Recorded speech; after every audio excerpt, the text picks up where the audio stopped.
जय श्री ओम नमः।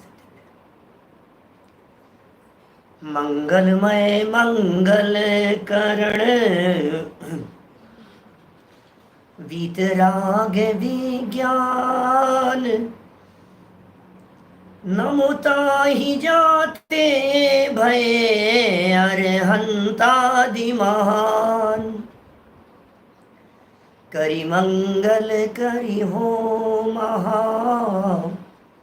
ग्रंथ करण के काज जाते मिले समाज सब पावे निज पद राज पावे निज पद राज मिथ्या देवादिक भजे हो है मिथ्या भाव तज तिनको साचे भजो यह हित हेत उपाव यह हित हेत उपाव। मोक्ष मार्ग प्रकाशक नामक यह ग्रंथ है आचार्य कल्प पंडित प्रवर टोडरमल जी साहब की परम उपकारी हितकारी अनुपम रचना। कुगुरु के संदर्भ में चर्चा चल रही थी और कल तक जो बातें कुगुरु के संदर्भ में कही गई थी, कुलादि अपेक्षा से अपने आप को गुरु मानते हैं। बहुत से लोग परंपरा से अपने आप को श्रेष्ठ समझ रहे हैं। बहुत से लोग ऐसे हैं जो पट्ट द्वारा अपने आप को श्रेष्ठ मानते हैं। कितने ही ऐसे भी हैं जो बाहर में किसी प्रकार का वेश धारण करके अपने आप को गुरु मानते हैं। वेश धारण करने वालों की बहुत विस्तार से चर्चा कल हमने आपके बीच में की थी और इतनी बातें कही कि वेश धारण करने में कौन सा धर्म का अंग हो गया। किसी व्यक्ति ने वेश धारण कर लिया तो कौन सा बहुत बड़ा महान काम हो गया। बाहर में तूने स्वरूप बदल लिया, अरे ऊपर से तो तूने मुखौटा बदल लिया, लेकिन अंदर क्या है वो तो बता। अंदर में बदला क्या नहीं बदला? अंदर में तो बदला नहीं और बाहर में मुखौटा बदल जाने से वो व्यक्ति बदल नहीं जाता। अंदर तो वही बैठा का बैठा है, मिथ्यात्व, विपरीत मान्यता, उल्टी मान्यता। और ऊपर ऊपर की स्थिति ऐसी है कि जिसमें ये चेहरा बदलता है। गजब की बात तो यहाँ ऐसी है कि चेहरा भी बदल नहीं सकता। जीवन में चेहरा कैसे बदलेगा? चेहरा तो जो है वही रहेगा। तो बोले चेहरे के ऊपर का वेश बदल लेता है। कहीं चश्मा, कहीं दाढ़ी, कहीं मूछे, कहीं बाल, कहीं टोपी, रूप बदल लिया ऊपर ऊपर से। ये गर्दन के ऊपर के हिस्से के अंदर परिवर्तन कर लिया, कुछ गर्दन के नीचे के हिस्से से परिवर्तन कर लिया, लेकिन इससे कुछ भला होने वाला नहीं है। अनगिनती जन्मों में, अनगिनती कल्पों में कितने भाव बदले, कितने वेश बदले, कितनी परिस्थितियां बदली, लेकिन उन सब के बदलने के बावजूद भी एक नहीं बदलने वाला तत्व इस देह देवालय में विराजमान है। हमारी दृष्टि में वो नहीं आता, उससे वो पूज्य होता है। देखिए यहाँ जो चर्चाएं चली थी कल, उसमें अंतिम प्रकरण अपना यहाँ छूटा था कि स्वांग को देखकर ठगाया जाता है। कहीं ऐसा तो नहीं है हम ठगाए जा रहे हैं? कहीं ऐसा तो नहीं है हम धोखा खा रहे हैं? कहीं ऐसा तो नहीं है कोई व्यक्ति ने हमें ठग लिया हो? सोचना जरा, क्योंकि दुनिया में ठग बहुत हैं, दुनिया में ठगने वाले बहुत हैं, और ये व्यक्ति वेश के माध्यम से ठगा जाता है। उपदेश सिद्धांत रत्नमाला जो भागचंद जी द्वारा लिखा गया एक ग्रंथ है, इस ग्रंथ की एक गाथा को प्रस्तुत करके यहाँ चर्चा कल हमने की थी, और अंतिम चरणों में थोड़ा सा रुक गए थे हम। रुक क्या गए थे, अटक गया था तो फिर वहीं छूट गया। वापस पढ़ते हैं गाथा। प्रकरण बहुत मार्मिक है, अपने लिए है कि हम कहीं ठगाए तो नहीं जा रहे हैं, धोखा नहीं खा जाएं, गलतफहमी में नहीं रह जाएं। जह कुविवेशार तो मुसिज्यमाणो विमर्णये हरिसम तैमेच्छ वेश मुसिया गयम पिणमुणन्ति धम्मणिहिम। अर्थ पढ़ लिया था इसका हमने। जैसे कोई वैश्यासक्त पुरुष धनादिक को ठगाते हुए भी हर्ष मानते हैं, उसी प्रकार मिथ्या वेश द्वारा ठगे गए जीव नष्ट होते हुए धर्म धन को नहीं जानते हैं। ये बहुत मार्मिक पंक्ति है, बहुत मार्मिक चित्रण किया है पंडित जी साहब ने। भाई धन चला जाए तो तुझे लगता है नुकसान हो गया, लेकिन ये तेरे से कह रहे हैं ये धर्म चला गया, ये तुझे नुकसान क्यों नहीं दिखाई दे रहा है? भव चला गया, ये तुझे नुकसान क्यों नहीं दिखाई दे रहा है? टाइम चला गया, ये तुझे नुकसान क्यों नहीं दिखाई दे रहा है? समय बीत गया, अवसर निकल गया, चांस निकल गया, जीवन मौत की तरफ बढ़ता चला जा रहा है, ये तुझे नुकसान क्यों नहीं दिखाई दे रहा है? वेस्ट ऑफ मनी तो दिखाई देती है, लेकिन वेस्ट ऑफ श्रद्धा, ज्ञान, चारित्र, मान्यता, अभिप्राय, ये क्यों नहीं दिखाई देता है? बोलो, ये कितना बड़ा नुकसान है, ये नुकसान हमारे को क्यों नहीं दिखता है? श्रद्धा के लुटेरे बहुत हैं। आपकी कहीं श्रद्धा तो नहीं लुट रही है, आपकी कहीं मान्यता तो नहीं लुट रही है, आपका कहीं अभिप्राय तो नहीं किसी और के साथ में अटक गया है। ये श्रद्धा के लुटेरे दुनिया में सबसे बड़े लुटेरे होते हैं, आप जानते हैं। जिस व्यक्ति ने आपका धन लूट लिया उसने अकेला धन लूटा है, लेकिन जिस व्यक्ति ने आपकी श्रद्धा को जीत लिया, इसका मतलब उसने आपका सब कुछ जीत लिया। क्योंकि जहां श्रद्धा जुड़ जाती है ना किसी के साथ में, फिर इसका मतलब वहां ये हो गया कि वहां सब कुछ न्योछावर करने के लिए तैयार है व्यक्ति, सब कुछ देने के लिए तैयार है। आज विवाह होकर के आई हुई लड़की अपने हस्बैंड के साथ में जब श्रद्धा लूट ली उसने, विश्वास जीत लिया उसने, फिर क्या है कि भाई जो कुछ है सब तुम्हारा है, जीवन तुम्हारे लिए है, तुम जो कहो सो सब करने के लिए तैयार है। ये है श्रद्धा का खेल भाई साहब। श्रद्धा के भरोसे ये अंगूठियां उतार करके दे देता है, गले की चैन उतार करके दे देता है, जो चाहो जो देने को तैयार हो जाता है। लेकिन श्रद्धा, बस ये श्रद्धा का लुटेरा कितना बड़ा लुटेरा है, ये लुटेरे हमारे को दिखते नहीं। ये ठगों की चर्चा कर रहे हैं यहाँ। दुनिया में ठगने वाले बहुत हैं, लेकिन किन से ठगे जाते हैं? तो टोडरमल जी ये कह रहे हैं वेश से ठगा जाता है। ये कैसे ठगा गया? ये व्यक्ति चेहरा देख करके ठगा गया। इस चेहरे ने लाखों को लूटा, चेहरा झूठा दिल है सच्चा, पता नहीं ऐसे ऐसी कुछ लाइनें हैं, कोई धूल धूमिल सी याद आ रही है। लेकिन क्या है स्थिति?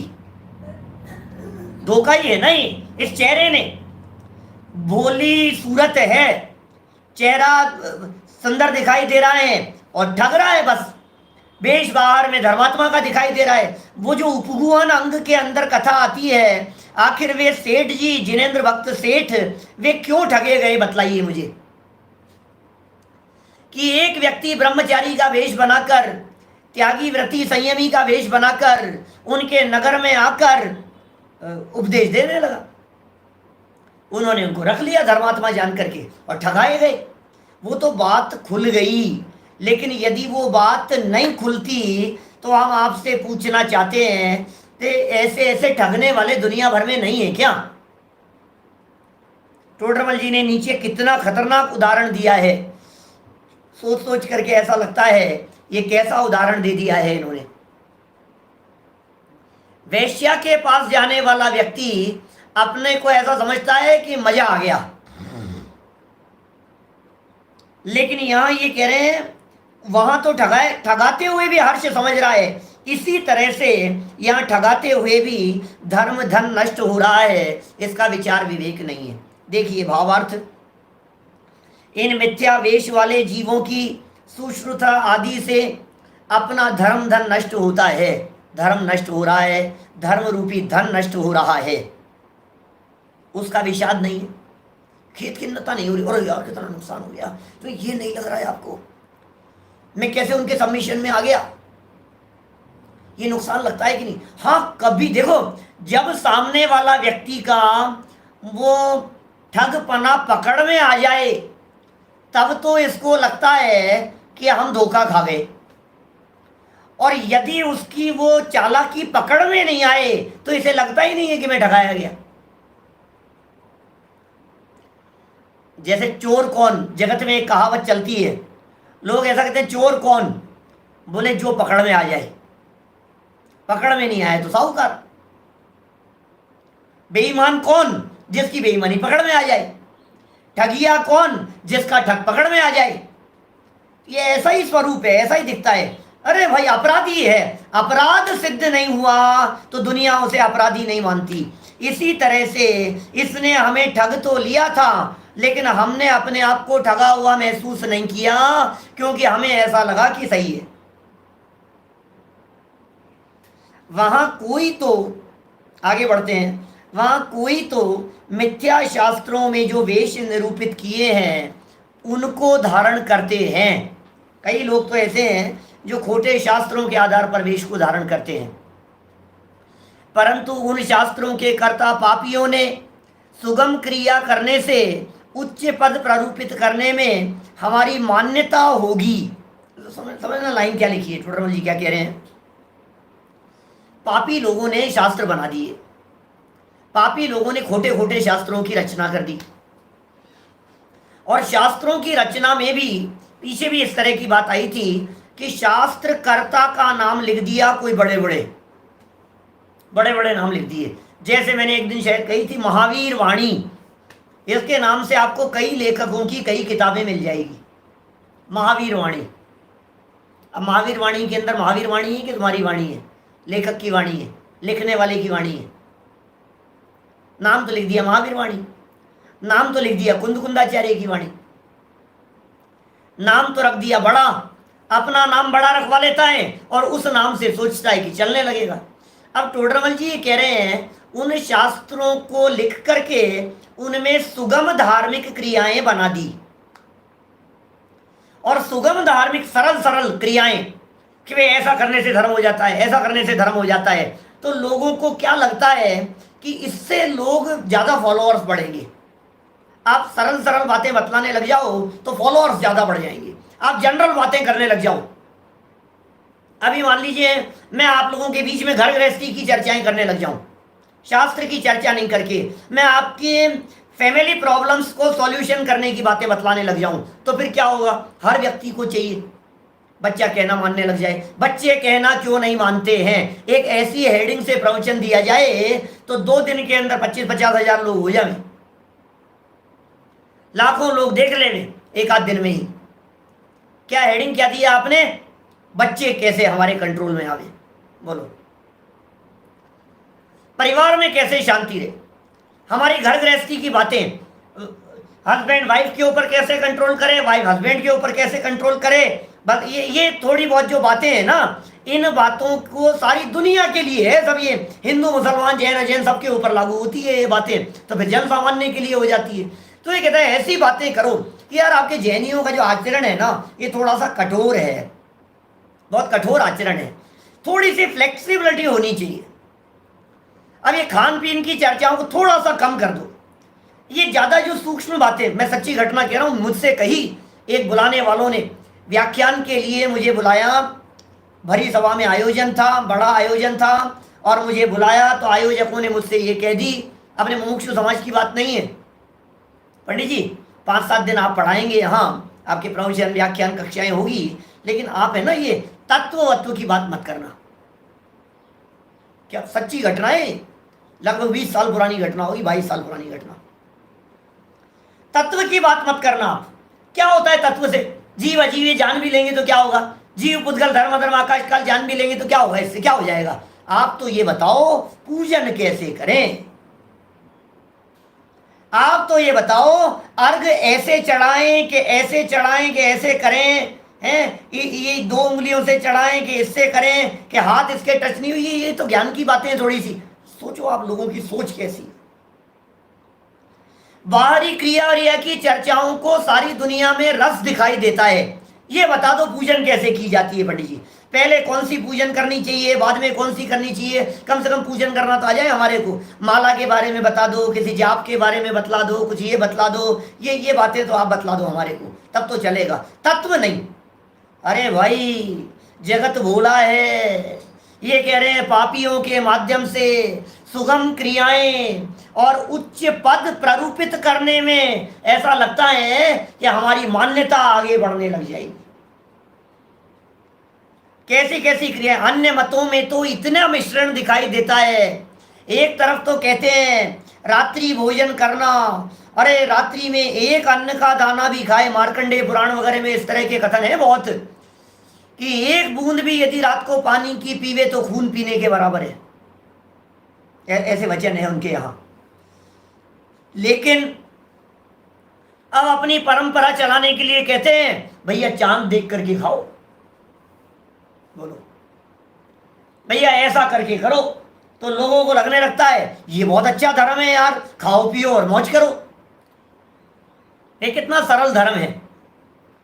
बहुत सारे लोग आत्मा तो शुद्ध है भाई, मतलब आप तो शुद्ध आत्मा की बातें करो, आप तो शुद्ध आत्मा की चर्चाएं करो। असली धर्म तो ये है पंडित जी, आप तो शुद्ध आत्मा की बातें बतलाओ, ये कठोर आचरण की बातें मत बतलाओ। अरे भाई साहब सुनो तो सही, असली धर्म तो शुद्ध आत्मा की ही बातें है, लेकिन वो शुद्ध आत्मा की जो चर्चाएं हैं, वो वस्तु स्वरूप और वेद विज्ञान की जो बातें हैं, ये बातें सदाचार रूपी पात्रता के बिना टिकती नहीं है। इसलिए बाहर में सदाचार रूपी पात्रता चाहिए। उस पात्रता के बिना ये मूल माल कैसे टिकेगा बताओ? असली माल तेरे को टिकाना है ना, ये कहाँ आएगा? उसके लिए जरूरत है। तो ये कह रहे हैं ऐसे वेशधारी बहुत हैं, हमारी मान्यता चलेगी, वह अन्य बहुत जीव इस मार्ग में लग जाएंगे। थोड़ा सा छूट दे दो आप ये बतलाने लग जाओ भैया अपने धर्म के अंदर थोड़ा सा हम आलू खाने की छूट देते हैं, छूट देते हैं, ऐसा स्पष्ट कहो तो लोग आपको सुनना चालू कर देंगे। हाँ, और जैन धर्म के नाम पर और आचार्यों का प्रमाण दे करके और ये कह करके कि श्रावक तो खा सकता है भैया, क्योंकि श्रावक त्रस हिंसा का त्यागी होता है, एक इंद्रिय जीव की हिंसा का त्यागी होता नहीं है। आलू में एक इंद्रिय जीव होते हैं तो खा सकते हो। उरो यार क्या गजब की बात कही पंडित जी आज तो आपने। सब समझ में आ रही है बात? पॉइंट समझ रहे हैं कि आप मैं क्या कहना चाह रहा हूं? प्रमाण दे रहा है शास्त्र का, बात समझा रहा है शास्त्र के आधार से। जो हमारी शाम को पुरुषार्थ सिद्धि उपाय में चर्चा चलती है ना, माने वो बात तो कह रहा है शास्त्र की, आगम की बात कह रहा है, और कह रहा है त्रस जीवों की हिंसा का पाप बढ़ाएं, अष्टमूल गुणों का पालन करो, और अष्टमूल गुणों के पालन में मध्य मांस मधु का त्याग है और पंच उदंबर फलों का त्याग है। और इनकी विशेष रूप से चर्चा इसलिए की है क्योंकि इनमें त्रस जीवों की हिंसा होती है। तो श्रावक के लिए कहा, अणुव्रती जो श्रावक है उसके लिए क्या कहा? त्रस हिंसा को त्याग। ये श्रावकों की चर्या है, त्रस हिंसा का त्यागी होता है। तो फिर एक व्यक्ति पूछता है कि पंडित जी बतलाओ, आलू में त्रस जीव होते हैं या स्थावर जीव होते हैं? जमीकंद में त्रस जीव होते हैं या स्थावर जीव होते हैं? ये स्थावर होते हैं। अच्छा स्थावर होते हैं, तो श्रावक स्थावर हिंसा का तो त्यागी नहीं होता। अब कोई वक्ता इस बात को वेश बनाकर प्ररूपित करने लगे तो सामने वाले ठगाए जाएंगे कि नहीं बोलो? और सुगम धर्म दिखेगा कि नहीं दिखेगा? जो खाने पीने वाले लोग हैं वो ऐसे पंडित जी की बात को सुनेंगे कि नहीं सुनेंगे? लोग यार ये पंडित, और सही बात कह रहे हैं साहब, शास्त्र में लिखा है और शास्त्र बतलाया है उन्होंने, तो भैया ठगाया जा रहा है, ये कह रहे हैं यहाँ पे। देखो हमारी मान्यता होगी, अन्य बहुत से जीव इस मार्ग में लग जाएंगे, इस अभिप्राय से मिथ्या उपदेश दिया है। उसकी परंपरा से विचार रहित जीव, परंपरा से विचार रहित जीव इतना भी विचार नहीं करते कि सुगम क्रिया से उच्च पद होना बतलाते हैं। तो यहाँ कुछ दगा है, धोखा है, ठगाया जाने की संभावना है। क्या कह रहे हैं? तो यहाँ कुछ दगा है, भ्रम से उनके कहे हुए मार्ग में प्रवर्तते हैं। ओ, भ्रम से उनके मार्ग के अंदर प्रवर्त रहे हैं। देखो आगे तो ये और नामों की चर्चा कर रहे हैं टोडरमल जी साहब, ठगने वाले लोगों की कितनी प्रकार की बातें हो सकती है। तथा कोई शास्त्रों में तो कठिन मार्ग निरूपित किया है, वह तो सदेगा नहीं। शास्त्रों के अंदर बहुत कठिन कठिन मार्ग बतलाया है, वो तो सदेगा धराए बिना लोग मानेंगे नहीं। ये ठगिया लोगों के पास में प्रॉब्लम है। हमें दुनिया को बेवकूफ बनाना है। कोई व्यक्ति ऐसा सोच रहा है, मुझे दुनिया को बेवकूफ बनाना है। अब मैं बेवकूफ बनाऊं तो दो प्रॉब्लम है। एक प्रॉब्लम तो ये है कि यार मेरा नाम ऊंचा नहीं है। एक प्रॉब्लम तो ये है, थोड़ा सा मेरे नाम के आगे पीछे थोड़े से लग जाए ना, थोड़ी सी डिग्रियां लग जाए, थोड़ा सा संत महात्मा महान ज्ञानी अंतरोन्मुखी अंतर्दृष्टि वाले त्यागी व्रती संयमी तपस्वी तपस्वी सम्राट, ये वो दुनिया भर की ऐसे कुछ नाम लग जाएं तो लोगों को ऐसा लगता है हो बहुत बढ़िया। माने इस तरह की बात सोचता है। बोले ये मेरे पास में नहीं है, सीधा सीधा सा नाम है डॉक्टर संजीव कुमार गोदा। अब इसमें कोई व्यक्ति पूछता ही नहीं है यार, इसमें कोई लगता ही नहीं है कि कोई महात्मा जैसी बात दिखती ही नहीं है। तो एक बात तो ये हो गई। दूसरी बात ये कहता है कि कोई बात नहीं, नाम में क्या रखा है, आचरण अच्छा करो। तो ये सोचता है यार इतना कठोर आचरण है, ये तो मेरे से हो नहीं पाएगा। दो बातें हो गई, एक तो मेरे से कठोर आचरण नहीं हो सकता, दूसरा मेरा नाम नहीं है। तो क्या करता है ये, अपने मति अनुसार अपनी धारणा अनुसार एक तो शास्त्रों को बदलने का प्रयास करता है और दूसरा अपने नाम के आगे पीछे कुछ जोड़ने की कोशिश करता है। सो मिथ्या भ्रांतियां हैं। देखिए, तथा कोई शास्त्रों में तो कठिन मार्ग निरूपित किया है, वह तो सदेगा नहीं, मेरे से साधा नहीं जाएगा। कठिन मार्ग, मुनि धर्म बहुत कठिन है। जैन धर्म में त्याग साधना, क्योंकि गुरुओं के प्ररूपण की चर्चा चल रही है ना भाई, ये चर्चा सम्यक दृष्टियों की नहीं चल रही है। ये सम्यक दृष्टि, ये चर्चा देव शास्त्र गुरु में जो गुरु है उनके स्वरूप के संदर्भ में चल रही है। तो गुरुपना क्या होता है, वीतरागी दिगंबर संतपना क्या होता है? बोले वो तो बहुत कठिन मार्ग है, वो तो सदेगा नहीं, और अपना ऊंचा नाम धराए बिना लोग मानेंगे नहीं। क्या करें, लोग भी नहीं मानेंगे इसके बिना। इस अभिप्राय से यति नाम रख लिया, यति संजीव कुमार, ऐसा मुनि संजीव कुमार, आचार्य संजीव कुमार। अब आचार्य नाम रख लो, अब बहुत सारे ऐसे नाम धारण अपनी मर्जी से रख लेते हैं, नाम किसी पद के आधार पर रख लेते हैं। जैसे अब आचार्य तो कितने धर्म दर्शनों के अंदर देखे जाते हैं, जिसको देखो उसको देखो सब आचार्य आचार्य आचार्य। अकेले जैनियों की बात नहीं है, हर धर्म दर्शन वाला व्यक्ति अपने साधु संत महात्मा के लिए आचार्य लगाना चाह रहा है। आचार्य हैं, त्यागी हैं, तपस्वी सम्राट हैं, महातपस्वी हैं, ऐसे नाम। उपाध्याय, साधु, साधु शब्द भी कोई कम नहीं है, साधु है साहब, साधु है साहब, सन्यासी है। भट्टारक है, भट्टारक हमारे यहाँ जो चलते हैं 20 पंथ आमनाय के प्ररूपक आचार्य रजनीश, जैसा कह रहे हैं सुनील जी वैसा सही कह रहे हैं आप। आचार्य रजनीश हैं, आचार्य रामचंद्र शुक्ल हैं, वो तो सब हिंदी साहित्य वाले आचार्य हैं। लेकिन जो लोग इसके आधार पर लूटने का प्रयास कर रहे हैं वे सब ठगियां हैं। भट्टारकवाद बहुत चरम सीमा पर था टोडरमल जी के समय में। हमारे जयपुर में भी भट्टारक जी की नशियां, भट्टारकों की गद्दी हुआ करती थी। सांगानेर में भट्टारकों की गद्दियां थी, बाकायदा पट्टाधीश जैसे हुआ करते थे। इनके बाद में इन्होंने इनको पद दे दिया। अब इस गद्दी के अधिकारी कौन है कि ये, और मंत्र तंत्र करते थे, बहुत साधनाएं होती थी, सिद्धियां बहुत हुआ करती थी, अधिकार हुआ करता था, वर्चस्व हुआ करता था, टोना टोटका करते थे, और सोना चांदी हीरे जवाहरात गहरे गहने बहुत होते थे उनके पास में सब।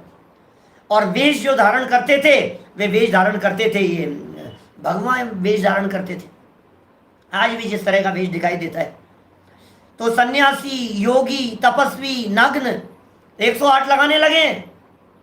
1008, अरे 108 तो छोटा कह दिया मैंने, 108 में छोटा लगता है, 108 में तो ऐसा लगता है छोटे से है क्या। 1008, सुनो आप जानते हैं 1008 किसके आगे लगाया जाता है? 1008 बाहुबली भगवान नहीं लगता है। माफ करना, लेकिन एक बार गंभीर बात आप लोगों के समझ में आए वस्तु स्थिति क्या है।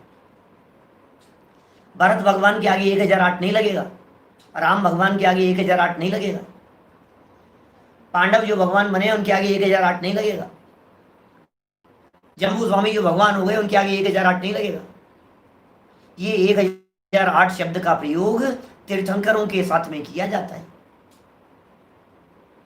सामान्य अरंतों के साथ में भी नहीं होता, सामान्य मोक्षजानों के साथ में भी नहीं होता। क्या सिर्फ और सिर्फ तीर्थंकरों के साथ में प्रयोग किया जाता है 1008 शब्द का प्रयोग। इसके अलावा उनके 1008 से जुड़ी हुई चार बातें थी, 1008 से जुड़ी हुई प्रसंग आ गया है, इसलिए 1 मिनट लगेगी, बता देता हूं। जन्म के समय 1008 नेत्रों से देखता है, जन्म के समय सौधर्मेंद्र 1008 कलशों से जन्माभिषेक करता है मेरू पर्वत पर ले जाकर। केवल ज्ञान हो जाने पर, अरंत दशा हो जाने पर 1008 नामों से स्तुति करता है। मालूम है आपको, शरीर में 1008 लक्षण और चिन्ह उनके होते हैं, 900 सामान्य है और 108 विशेष। 4 हेतु हैं जिनकी वजह से 1008 तीर्थंकरों के साथ में लगाया जाता है। अब ये हर कोई किसी के साथ में लगाने लग गया। मुनिराजों के साथ में 108 लगता है, 108 लगता है। आर्यिकाओं के साथ में 105 लगता है। क्या आर्यिकाओं के साथ में 105 लगेगा? क्योंकि मुनिराजों के आगे जो 108 लगता है, मुनिराजों के 108 प्रकार के गुण होते हैं। जितने गुण है ना, ये सब जो दिखाई देते हैं, इन सारे गुणों को आप टोटल करो। 5 महाव्रत, 5 समिति, 5 इंद्रिय विजय, 6 आवश्यक, 7 शेष गुण, 12 तप, 10 धर्म, 5 आचार, 22 परिचय, 3 गुप्ती, ये जितने भी आपको दिखते हैं मुनि जीवन संबंधी, इन सब बातों का यदि आप टोटल करते हैं तो इनका टोटल आता है 108, 108 आता है इनका टोटल। ये सब मुनिराजों के जीवन में होती हैं। 22 प्रकार के परिचयों को भी सहेंगे, 10 लक्षण धर्म भी उनके जीवन में मुनिराजों की मुख्यता से होते हैं, तो 22 और 10 32 हो गए। फिर इसी तरह से 12 प्रकार के तप होते हैं, 32 और 2 34 और 2 44 हो गए हैं। फिर 28 मूल गुण कहे हैं वो अलग, 3 गुप्ती कही हैं वो अलग, ये सब 5 आचार कहे, पंचाचार कहे हैं वो अलग। तो सबका जब टोटल करते हैं तो 108 होता है मुनिराजों के जीवन में। 7 शेष गुणों को भी मिला लीजिए। अब आर्यिकाओं के आगे लगता है 105। उनमें मतलब 108 में से 3 कम हो गए हैं आर्यिकाओं के। वो 3 कौन कौन से कम हो गए? बोले एक तो मुनिराज खड़े खड़े आहार लेते हैं, इसलिए 108 में खड़े खड़े आहार भी हो गया ना, 7 शेष गुणों में शामिल है। तो आर्यिकाएं खड़े खड़े आहार नहीं लेती, बैठ करके लेती है। एक लक्षण, एक कम हो गया। फिर दूसरा कम हो गया, नग्नता नहीं होती। समझ में आ रही है बात? नग्नता नहीं हो सकती, स्त्रियों के नग्नता नहीं है, और मुनिराज के नग्नताएं मूल गुणों में, तो दूसरा ये कम हो गया।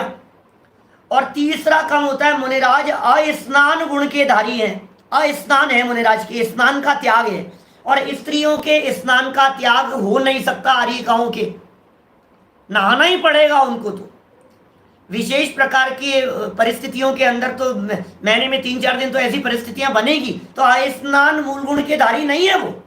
ये 3 कम हो गए उनके जीवन में। तो 108 में से 3 कम होने से 105 शब्द का प्रयोग होता है आर्यिकाओं के लिए। अब ये पता ही नहीं है किसके लिए क्या लगाया जाता है, किसके लिए किसका प्रयोग किया जाता है। जचे जहां अपना नाम ऊंचा करने के लिए अपने नाम के आगे पीछे कुछ ना कुछ लगाना चाहता है।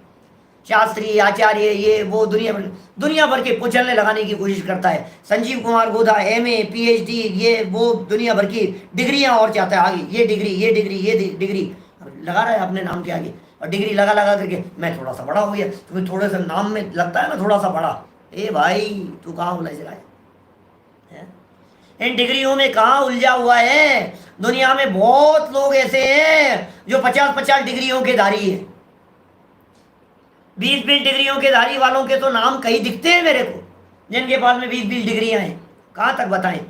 चलिए, बात तो यहाँ क्या हो गई, आचारों को साध नहीं सकते, नाम ऊंचा रखा लिया इन्होंने। क्या आचारों को साध नहीं सकते, इसलिए इच्छानुसार नाना वेश बनाते हैं, तथा कितने ही अपनी इच्छानुसार ही नवीन नाम धारण करते हैं और इच्छानुसार ही वेश बनाते हैं। क्या इच्छानुसार ही वेश बनाते हैं नवीन नाम धारण करके? आप 108 के बारे में पूछ रहे हो, बता दिया है मैंने, या तो रिकॉर्डिंग को पीछे करके सुन लेना बाद में, नहीं तो नीचे जो डिस्क्रिप्शन आता है ना प्रवचन खत्म हो जाने के बाद, हम उसमें टोटल करके आपको लिख देंगे। तो लेकिन आपको दोबारा प्रवचन चला करके जब खत्म हो जाए उसके बाद में शाम तक या कल तक इस प्रवचन को दोबारा देखेंगे तो आपको डिस्क्रिप्शन में 108 किस प्रकार से होते हैं वो हम बतला देंगे। इनके भी वही हैं, शुल्लक के भी 105 वही हैं, ठीक है ना। ये 3 प्रकार के कम हो जाते हैं, जैसे आरिकाओं के लिए कम कहे गए हैं। कर पात्र में आहार लेने का नियम नहीं है। देखिए, तो ये कह रहे हैं कितने ही अपनी इच्छानुसार नवीन नाम धारण करते हैं। अब नाम धर लिया आपने, कुछ भी अपने नाम के आगे लगा लेते हैं, कवि, कवि सम्राट, योगी राज, ऐसे ऐसे बहुत तरह के नाम आ जाएंगे। नवीन नाम धारण करते हैं और इच्छानुसार ही वेश बनाते हैं। इस प्रकार अनेक वेश धारण करने से गुरुपना मानते हैं, सो यह मिथ्या है। अब प्रॉब्लम ये है भाई साहब, नाम ऊंचा देख करके आप मना कर रहे हो, लेकिन ऊंचे नाम वाले ऊंचे व्यक्ति भी तो हो सकते हैं। हो सकते हैं ना, बिल्कुल सही बात है। क्या ऊंचा नाम है किसी का, वो ऊंचा व्यक्ति नहीं हो सकता है क्या? महान लोगों के ऊंचे नाम नहीं हो सकते हैं क्या? हमारे वीतरागी संतों के पहले आखिर आचार्य पद के प्रयोग करते ही है ना, उपाध्याय पद का प्रयोग कर ही रहे हैं, साधु पद का प्रयोग कर ही रहे हैं। तो फिर आचार्य उपाध्याय साधु नाम दिखाई दिया तो उसमें क्या प्रॉब्लम है? कि प्रॉब्लम आचार्य उपाध्याय साधु पदवी में नहीं है, प्रॉब्लम आचार्य के योग्य आचरण तो था नहीं और नाम धर लिया आचार्य, इसमें प्रॉब्लम है। साधुओं के योग्य वीतरागता तो थी नहीं, साधुओं के योग्य संयम तो था नहीं, साधुओं के योग्य ज्ञान वैराग्य तो था नहीं, ये सब तो था नहीं, और क्या हुआ कि जबरन धर लिया गया। बोले उसमें प्रॉब्लम है, क्योंकि ठगने वालों की चर्चा चल रही है। यहां इस दुनिया में ठगने वाले बहुत हैं, उनसे सावधान करने की बात कह रहे हैं। प्रश्न पूछा कितना सुंदर। यहाँ कोई पूछे कि वेश तो बहुत प्रकार के दिखते हैं, उनमें सच्चे झूठे वेश की पहचान किस प्रकार होगी? अब दुनिया में वेश बहुत तरह के दिख रहे हैं, कौन सा वेश सच्चा माने, कौन से वेश को झूठा माने, कौन से पद को बड़ा माने और कौन से को छोटा माने, कैसे समझे हम, ये बताओ। बहुत सुंदर समाधान दिया है। दर्शन पाहुड़ का हवाला दिया है, अष्ट पाहुड़ ग्रंथ का पहला पाहुड़ है दर्शन पाहुड़। ये लिख रहे हैं, जिन वेशों में विषय कषाय का किंचित लगाव नहीं है वे वेश सच्चे हैं। ये कसौटी है भाई साहब, हमारे वीतरागी संतों की ये कसौटी है, हमारे महामुनिराजों की ये कसौटी है, हमारे ज्ञानी धर्मात्मा जो पूज्य पुरुष हैं उनकी ये कसौटी लगा दी इन्होंने। यहाँ विषय कषाय का किंचित लगाव नहीं है, वे वेश सच्चे हैं। विषयों की आशा नहीं जिनके, सामने भाव धन रखते हैं, जगत से लाग लपेट नहीं है जिनको, मान यश प्रतिष्ठा लोभ लालच, धन नहीं, धन की चाह नहीं है, पैसे की चाह नहीं है, प्रतिष्ठा की चाह नहीं है, मान सम्मान की चाह नहीं है, नाम की चाह नहीं है, अपने नाम के लिए मरे नहीं जा रहे हैं। आप समझिए, कोशिश की, देखिए आप जरा इस चीज को, आप गहराई से इस बात को टटोलने की कोशिश करेंगे तो आपको लगेगा कि हाँ भाई साहब ये सच्चे। एक तो विषय कषाय में फंसे हुए लोग दिखाई दे रहे हैं। अरे यार, जिसने आत्मा का रस चख लिया हो उसे विषयों का रस नहीं आता है। अंदर में जिसने आत्म तत्व के अतीन्द्रिय आनंद रस को चख लिया हो, अब उसके रस नीरस हो जात तत्क्षण, अक्ष विषय न सुहावे, जब निज आत्म अनुभव आवे। आत्मा का अनुभव आएगा, अब पैसे का रस नहीं आएगा। आत्मा का अनुभव आएगा, अब भोगों का रस नहीं आएगा। आत्मा का रस आएगा तो स्त्रियों में रस नहीं दिखाई देगा। आत्मा का रस आएगा तो धन वैभव परिग्रह संपदा इनमें रस नहीं दिखाई देगा। अरे आत्मा का रस आएगा तो लोग जय जयकार कर रहे हैं, इस बात में रस नहीं दिखाई देता है। और कितने लोग जय जयकार कर रहे हैं, कितने लोग पूछते हैं, कितने लोग चरणों में आकर के पढ़ते हैं, भीड़ लगी रहती है। भाई ये महानता का आधार नहीं है। भीड़ यदि महानता का आधार हो, ज्यादा लंबी भीड़ और ज्यादा लोग यदि महानता का आधार बन जाएंगे तो फिर भीड़ तो खेल दिखाने वालों की भी बहुत होती है। भीड़ तो सिनेमा घरों में भी बहुत लगती है। भीड़ तो सर्कस दिखाने वालों के भी बहुत लगती है। भीड़ तो राजनेताओं के भी बहुत लगती है। भीड़ तो फिल्म स्टार लोगों के यहाँ भी बहुत लगती है। भीड़ तो धोखा देने बहुत जगह है सारी दुनिया में। भीड़ से महानता का संबंध नहीं है, पब्लिक से महानता का संबंध नहीं है। कितने लोग इनके अनुयायी हैं, क्या नितिन भाई? कितने लोग इनको मानते हैं, कितने लोग इनको फॉलो करते हैं। और ऐसी ऐसी बातें करता, आपको मालूम है मेरे कितने फॉलोअर्स हैं? क्या फेसबुक पर मुझे इतने लोग फॉलो करते हैं, ये ट्विटर पे इतने लोग मुझे फॉलो करते हैं, यूट्यूब पर इतने लोग मुझे फॉलो करते हैं, जूम पर, इस पर, इंस्टाग्राम पर, समझता नहीं, बहुत सारी टेक्नोलॉजी, बहुत तरह की चीजें हैं। किन किन चीजों के ऊपर इतने लोग मुझे फॉलो करते हैं? आपको पता है मेरे नाम से दुनिया उमड़ती है। वाह भाई वाह, ठीक है। तो इसी में मजा मानता रहे, इसमें मुझे मजा आ रहा है, इसमें मुझे मजा आ रहा है। अरे किस चीज में मजा आ रहा है? आत्मा का मजा नहीं है, ये इस बात की गारंटी है जिग्नेश भाई। जिग्नेश भाई इस तरह की 100% गारंटी है कि आत्मा का आनंद नहीं है, क्योंकि विषयों का आनंद और आत्मा का आनंद दो में से एक ही हो सकता है। देख लो आप या तो आत्मा का आनंद ले लो या विषयों का आनंद ले लो। ये दोनों चीजें एक साथ नहीं चल सकती है। सत्य को संख्या की जरूरत नहीं होती। संजय जी भाई साहब विदिशा वाले बहुत अच्छी बात कही। सत्य को संख्या की जरूरत नहीं होती। अरे सत्य को संख्या की जरूरत होती तो हमारे गुरुदेव अकेले नहीं चले आते, सब छोड़ करके, हजारों लोगों की भीड़ को छोड़ करके अकेले में चले आए। वो क्यों चले आए अकेले में? इसलिए चले आए कि हमें दुनिया से मतलब नहीं है, आत्म कल्याण करना है। सत्य मिल गया है। हम यहां आपसे लाग लपेट रख करके बात नहीं करेंगे। हम आपको धोखे में नहीं रखना चाहते हैं। सच में हमें आपसे कुछ नहीं चाहिए। हमें आपसे कोई पैसा नहीं चाहिए, रुपये नहीं चाहिए, नाम नहीं चाहिए, आपकी कोई, हमारे कोई अनुयायी बढ़े, हमें कुछ नहीं चाहिए। सच्ची बात कहे बिना चूकेंगे नहीं, ये बात समझ लेना। आपको यदि जचती हो तो आप सुनो और नहीं जचती हो तो मत सुनो, कोई बात नहीं, लेकिन बात तो सच्ची यही है। सत्य बात तो ये है भाई साहब। इसलिए सत्य में समझौता नहीं होता, सत्य को भीड़ की जरूरत नहीं होती, सत्य में प्रदर्शन नहीं होता, सत्य में दिखावा नहीं होता। लेकिन प्रॉब्लम ये है, दिखावा तो नहीं होता, लेकिन दुनिया में लोगों को ठगने के लिए वो सत्यवादियों जैसा वेश बनाया जाता है। ये प्रॉब्लम है। इसलिए मैंने आज हेडिंग दिया, कहीं ठगाए तो नहीं जा रहे हैं हम। ये चर्चा नीचे यहां भी फिर वापस कही है टोडरमल जी साहब ने। सुनो जरा क्या कह रहे। गाथा पढ़ ली थी क्या अपन ने? नहीं पढ़ी। जिन वेशों में विषय कषाय का किंचित लगाव नहीं है, वे वेश सच्चे हैं। वे सच्चे वेश 3 प्रकार के हैं, अन्य सर्व वेश मिथ्या हैं। 3 के अलावा चौथी बात पूज्य नहीं है। 3 के अलावा चौथा व्यक्ति पूज्य नहीं है। 3 के अलावा चौथा व्यक्ति अर्घ चढ़ाने योग्य नहीं है। 3 के अलावा चौथा व्यक्ति अनुसरण कर, मतलब कितनी गजब की बात कह रहे हैं ये। और ये टोडरमल जी जानते थे मैं कहूंगा तो कौन मानेगा, इसलिए टोडरमल जी ने कहा भाई कुंद कुंदाचार्य कह रहे हैं, मेरे कहने से मत मान, तू ये बता तू कुंद कुंदाचार्य को गुरु मानता? अरे साहब कुंद कुंदाचार्य को कौन नहीं मानेगा। मंगलम कुंद कुंदाद्यो जैन धर्मोस्तु मंगलम। भगवान महावीर स्वामी और गौतम गणधर के बाद जिन कुंदकुंदाचार्य को याद किया जाता है वे कुंदकुंदाचार्य कह रहे हैं, षट पाहुड़ में कुंदकुंदाचार्य देव ने लिखा। ये षट पाहुड़ में 6 पाहुड़ थे और श्रुत सागर सूरी ने इनकी टीका लिखी षट पाहुड़ की। बाद में 2 पाहुड़ और प्राप्त हुए और वो 2 और उनके साथ में जोड़ करके ये अष्ट पाहुड़ बने।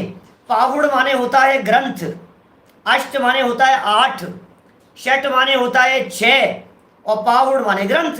समय पाहुड़, समय प्राव्रत वो ग्रंथ है, वो समय पाहुड़। नियम पाहुड़ वो नियम सार ग्रंथ है। ख्याल में आ रही है बात? तो कुंदकुंदाचार्य देव ने 84 पाहुड़ लिखे थे। कही थी कि मैंने कुछ दिन पहले, पता नहीं कहाँ कही मैंने, आप लोगों के बीच में कही होगी। 84 पाहुड़ लिखे थे कुंदकुंदाचार्य देव ने। जो 84 पाहुड़ लिखे थे उनमें से 13 पाहुड़ उपलब्ध हैं हमारे पास, ज्यादा मिलते नहीं। 8 पाहुड़ तो ये अष्ट पाहुड़, अब बाकी परमागम और जो 4 बच गए हैं वे, और वारसाणुवेग का मिलता है, उनका ही लिखा हुआ है, ऐसा कहा जाता है। तो इतने मिलते हैं हमारे को। अब ये षट पाहुड़ में कुंदकुंदाचार्य देव ने कहा, दर्शन पाहुड़ की 18 नंबर की गाथा है, मूल ग्रंथ में देखिएगा। एगम जिणस्य रूवम विधियम उकिठ सावयाणम तू अवरठियाण तय्यम चौथ पुणलिंग दंसणम नथी। क्या कह रहे हैं? क्या गजब बात कही है? एगम जिणस्य रूपम, एक जिनेन्द्र का रूप। मैं अभी गाथा का अर्थ नहीं कर रहा हूं, नीचे से पढ़ता हूं सीधा, क्योंकि मेरे पास घड़ी दिख रही है, समय सीमित है हमारे पास में, नहीं तो फिर ये पैराग्राफ रह जाएगा, अधूरा छूट जाएगा। एक तो जिन स्वरूप निर्ग्रंथ दिगंबर मुनि लिंग, भाई साहब ये लिंग पूज्य है, वेश की पूजा है, टोडरमल जी कह रहे हैं। कुंदकुंदाचार्य देव ने कहा है, नग्न दिगंबर वीतरागी निर्ग्रंथ दिगंबर 28 मूल गुणों का पालन करने वाले पीछी कमंडलधारी यदि कोई मुनिराज दिखाई देते हो तो पहला दिगंबर मुनिराजों का रूप पूज्य है। ये वेश निर्ग्रंथ होने चाहिए। निर्ग्रंथ दिगंबर मुनिलिंग कहा है। निर्ग्रंथ, ग्रंथ माने क्या होता है जानते हैं आप? ग्रंथ माने होता है परिग्रह। निर्ग्रंथ दिगंबर मुनिलिंग लिखा है। अकेले कपड़े उतार देने का नाम दिगंबरत्व नहीं है, सच्चा मुनिपना नहीं है, निर्ग्रंथपना साथ में चाहिए। ग्रंथ माने है परिग्रह और निर्ग्रंथ माने है परिग्रह रहित। तो परिग्रह की ग्रंथि जहां खुल गई है उनका नाम है निर्ग्रंथ। समझ में आ रही है बात? ग्रंथ शब्द के कई अर्थ होते हैं, एक ये है ग्रंथ, इसे भी ग्रंथ कहते हैं। दूसरा है मिथ्यात्व, उसका नाम है ग्रंथि। मिथ्यात्व को ग्रंथि कहकर के पुकारा है, मिथ्यात्व की ग्रंथि। एक होती है ग्रंथ माने होता है गांठ। गांठ जानते हैं आप? गांठ लगा देते हैं ना, तो कहते हैं ये गांठ खुलेगी, शास्त्र भी ग्रंथ हो गया। बोले ये जो मिथ्यात्व की ग्रंथि खुल जावे, ये पर के साथ में तन्मयता की जो ग्रंथि बंधी हुई है ये खुल जावे, तब सच्चा मुनिपना होता है। और एक अर्थ यह भी हो गया कि उन्होंने ये जो बांधी है ना, ये जो बटन है, इस बटन का नाम है ग्रंथि। ग्रंथ है ये। नोट जो बांधी, नोट जो लगा दी जाती है ना, अब ये भी ग्रंथि है, बटन में ये ग्रंथ। तो निर्ग्रंथ का वस्त्र रहित, क्योंकि बांधना नहीं है, अब बंधा हुआ नहीं है, अब वो निर्ग्रंथ हो गए हैं। परिग्रह की ग्रंथि जहां नहीं है उसकी बात कर रहे हैं।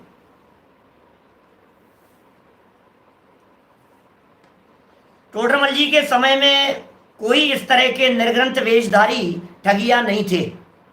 टोडरमल जी का काल इस प्रकार का काल था जिस काल में एक भी दिगंबर संत का सद्भाव पूरे हिंदुस्तान में कहीं भी नहीं था। लगभग 250-300 वर्ष का काल इस तरह का रहा बीच में, जिस समय एक भी दिगंबर संत पूरे हिंदुस्तान में इस धरातल पर नहीं था। कहीं हिंदुस्तान में नहीं था माने बाहर भी नहीं था, ऐसा है। पहला लिंग हो गया। लिंग माने होता है पहचान का चिन्ह। दूसरा है उत्कृष्ट श्रावकों का रूप। उत्कृष्ट श्रावक कौन? 10वीं 11वीं प्रतिमाधारी श्रावक का लिंग, वो पूज्य है, एलक शुल्लक आदि। और तीसरा है आरिकाओं का रूप। यह स्त्रियों का लिंग है। ऐसे यह 3 लिंग तो श्रद्धान पूर्वक हैं, तथा चौथा कोई लिंग सम्यक दर्शन स्वरूप नहीं है। थोड़ा खतरनाक बात समझना क्या कह रहे हैं। इससे नीचे उतरने के बाद ये तो 7वीं प्रतिमाधारी हैं साहब, हम तो ब्रह्मचारी हैं साहब, 7वीं प्रतिमाधारी हैं। ब्रह्मचारी जी हो रहे, ब्रह्मचारी जी को पूजो, नहीं पूजेंगे। 7वीं प्रतिमाधारी पूज्य नहीं होता है। चौथा गुणस्थान वाला तो पूज्य हो ही नहीं सकता है। आज तो दादा के व्याख्यान में कितना खुलासा आया इस बात के बारे में। चतुर्थ गुणस्थानवर्ती पूज्य नहीं है, अर्घ चढ़ाने जैसा व्यवहार नहीं है।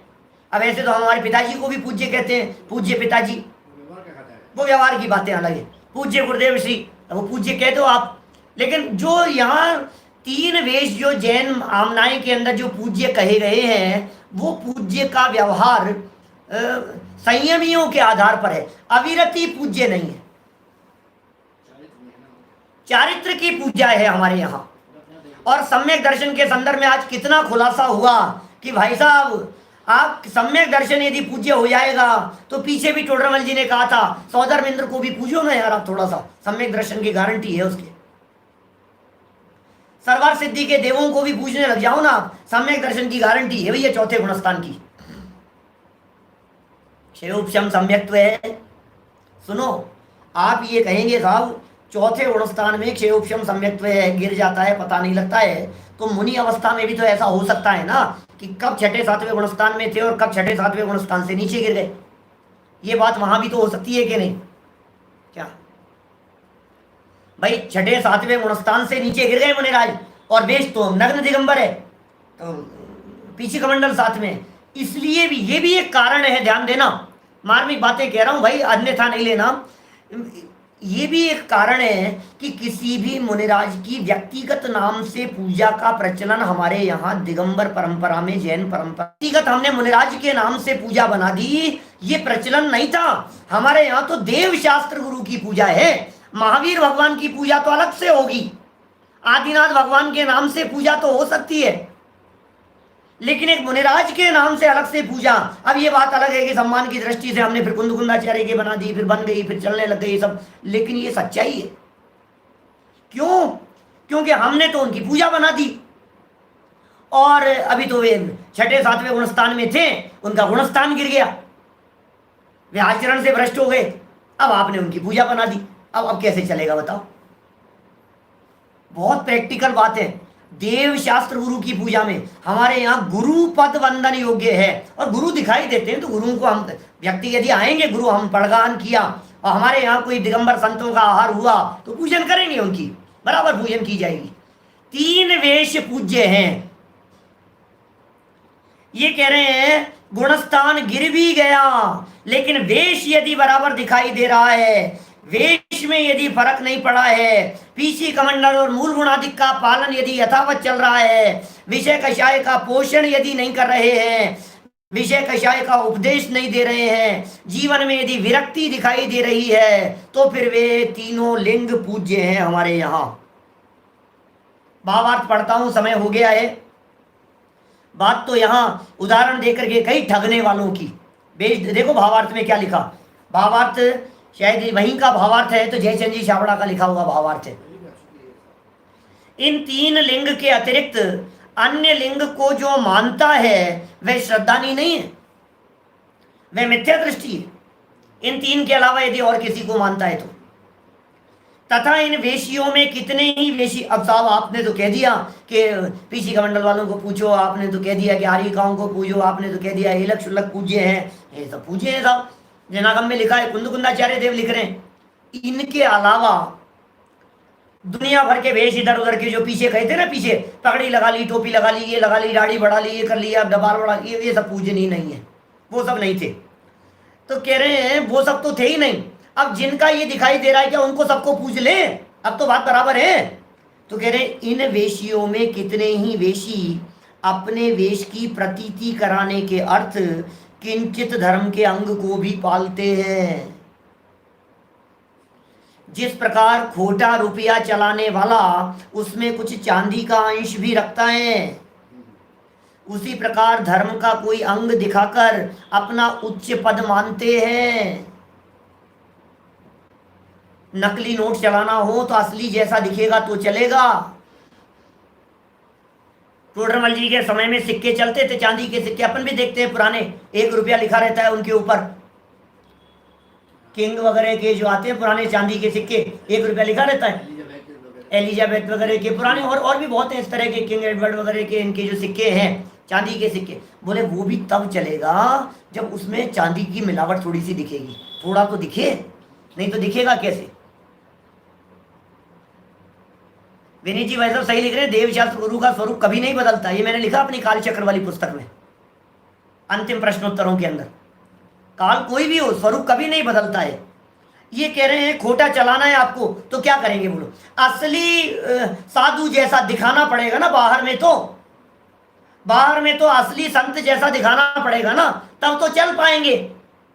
दुनिया में जितने टीवी की स्क्रीन पर बाबा लोग दिखाई देते हैं, उनमें से कौन व्यक्ति ऐसा होगा जो ये कहेगा हिंसा करना चाहिए, झूठ बोलना चाहिए, चोरी करना चाहिए, कुशील व्यभिचार करना चाहिए। उपदेश तो यही देंगे ना कि नहीं करना चाहिए, बातें तो यही कहेंगे ना, जैन धर्म की मिलावट की। जैन धर्म की बात करेंगे तो स्यादवाद की बात करेंगे, अनेकांत की बात करेंगे, तो लोगों को लगेगी नहीं बात तो सच है, अरे साहब धर्म की बात है, भाई साहब धर्म की बात है।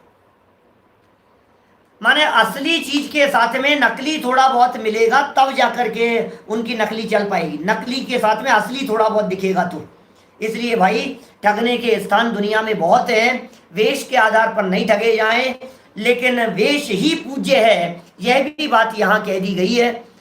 वेश ही पूज्य है, वेश के बिना आप पहचान नहीं पाएंगे। हमारे घर के बाहर एक गाय आकर के खड़ी हो गई, हम उसे सम्यक दृष्टि मान करके कैसे पूछ सकते हैं, बताइए, हमें क्या पता कि वो सम्यक दृष्टि है या नहीं। सम्यक दृष्टियों का कोई वेश नहीं होता, सम्यक दृष्टियों की कोई पहचान का चिन्ह नहीं होता। सम्यक दृष्टि पैंट शर्ट पहन सकता है तो जींस टी शर्ट भी पहन सकता है, कुर्ता पजामा भी पहन सकता है तो धोती कुर्ता भी पहन सकता है। सम्यक दृष्टियों का कोई वेश नहीं है। सींग वाला भी सम्यक दृष्टि हो सकता है, तिर्यंच गति का जीव, पूंछ वाला भी सम्यक दृष्टि जीव हो सकता है। किसको पूजोगे आप? इसलिए सम्यक दृष्टि नहीं, व्रती लोग जो हैं, और व्रती में भी अकेला दूसरी प्रतिमा वाला नहीं, सातवीं प्रतिमा वाला नहीं, इसका मतलब पंचम गुण स्थान में भी उत्कृष्ट श्रावक जो होगा वही पद पूजने योग्य है। एलक शुल्लक जैसा जो पद दिखाई देता है, आर्यिकाओं का और मुनिराजों का जो पद दिखाई देता है, वे ही पद वास्तव में पूजने योग्य दिखते हैं। इसलिए हम ठगाए न जाएं, ये सावधानी रखते हुए, तत्व ज्ञान का अवलंबन लेते हुए, और कहीं यदि किसी जगह पर आपको कुछ घबराहट हो रही हो तो आपका ज्ञान, आपका विवेक वो आपके लिए आधारभूत होगा। सच्ची बात तो यह है, वेद विज्ञान करके, आत्मोन्मुखी वृत्ति रख करके, चलिए कोई बात नहीं, कल बात को आगे बढ़ाएंगे। अभी की बात को यहीं विराम देते हैं हम लोग, थोड़ा सा व्यवधान भी हो गया था, कोई बात नहीं है। ये जिनवाणी माता हमारे को मिल गई है, हमारे महाभाग्य से। हम सभी जिनवाणी माता का अवलंबन लेते हुए अपने जीवन को सफल सार्थक करें, इसी भावना से बात को विराम देते हैं। निज निधि निज में बताई, यह अनंत उपकार है, उसके लिए जिनवाणी माँ को वंदना शत बार है, वंदना शत बार है। नमो प्रणम, नमो हरियंताणम, नमो सताम।